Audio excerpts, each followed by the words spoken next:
tout le monde et bienvenue sur Ron Queer. Aujourd'hui, nous allons parler de The History Boys. Il s'agit d'une pièce de théâtre écrite en 2004 par Alan Bennett, un dramaturge anglais gay né en 1934, et qui a été adaptée en film en 2006 par Nicholas Sidner, le metteur en scène de la pièce, avec le casting d'origine. Et bon sang, quel casting! Il y a non seulement 5 acteurs qui ont par la suite joué dans l'univers de Doctor Who, dont un qui a joué dans Doug Gently, un acteur qui a joué dans Mamma Mia et dans le MCU, une actrice et 2 acteurs qui ont joué dans Harry Potter, mais en plus de ça, il y a également 2 acteurs ouvertement gays dans le casting d'origine. Incroyable. L'intrigue tourne autour de 8 lycéens, particulièrement intelligents et spécialisés en histoire, qui doivent passer des examens pour tenter d'entrer aux universités d'Oxford et de Cambridge dans les années 1980. Le hic, c'est qu'ils ne sont pas d'un milieu particulièrement favorisé, c'est des ados un peu grande gueule, et ils sont pas le profil particulièrement recherché par ces universités-là. Du coup, le proviseur et 3 autres enseignants vont décider de tout faire pour les aider à mettre toutes les chances de leur côté pour pouvoir entrer dans ces universités. La pièce en elle-même questionne le rôle de l'éducation universitaire dans la vie d'une personne et la façon dont on enseigne l'histoire.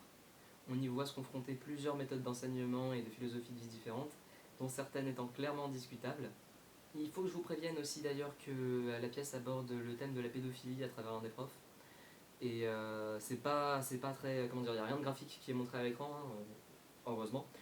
Mais c'est surtout abordé dans des conversations entre les élèves sur le ton de la blague. Gros guillemets à blague quand même. Mais voilà, quand même, c'est un sujet assez important, assez grave, et il faut quand même que je vous prévienne de ça parce que ça mérite un trigger warning, quoi.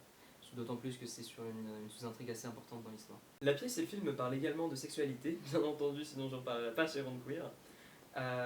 L'histoire comprenant non pas un, non pas deux, non pas trois, mais 4 persos queer. 2 explicitement bi, non, 2 implicitement bi et 2 explicitement gay. Il y a également un personnage juif qui fait partie des persos queer. Il y a un personnage chrétien et un personnage musulman. Et j'aime bien ça parce que c'est pas des caricatures, c'est des persos assez sympas. Voilà, je trouve ça plutôt cool. Et donc voilà, je peux pas développer plus le reste de l'histoire ou quoi, au risque de vous spoiler sérieusement. Mais je vous recommande chaudement cette pièce et le film qui va avec. Et étant donné que le film dure 2h15 et a dû couper 1 heure de texte de la pièce pour ne pas durer 3 heures,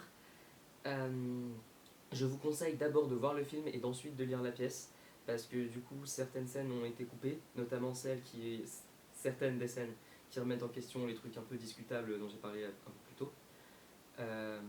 Donc voilà, certains trucs ont été coupés, et du coup vous risquez de ressentir une certaine frustration si vous lisez la pièce avant de voir le film. En fait, vous risquez de ressentir une frustration après avoir vu le film. Du coup, faites l'inverse. Regardez le film et ensuite lisez la pièce. Parce que du coup, ça pourrait apporter des réponses aux questionnements que vous allez avoir après avoir vu le film. Et voilà, c'est une très très bonne histoire que je vous conseille très chaudement du fond du cœur. Et le film vaut le détour juste pour voir le casting de dingue. Et Samuel Barnett qui chante en français aussi. Donc bonne journée, bonne soirée, dépendant de l'heure à laquelle vous regardez la vidéo. Et je vous souhaite une bonne lecture et un bon visionnage. Et à bientôt chez Ron Queer pour une nouvelle vidéo.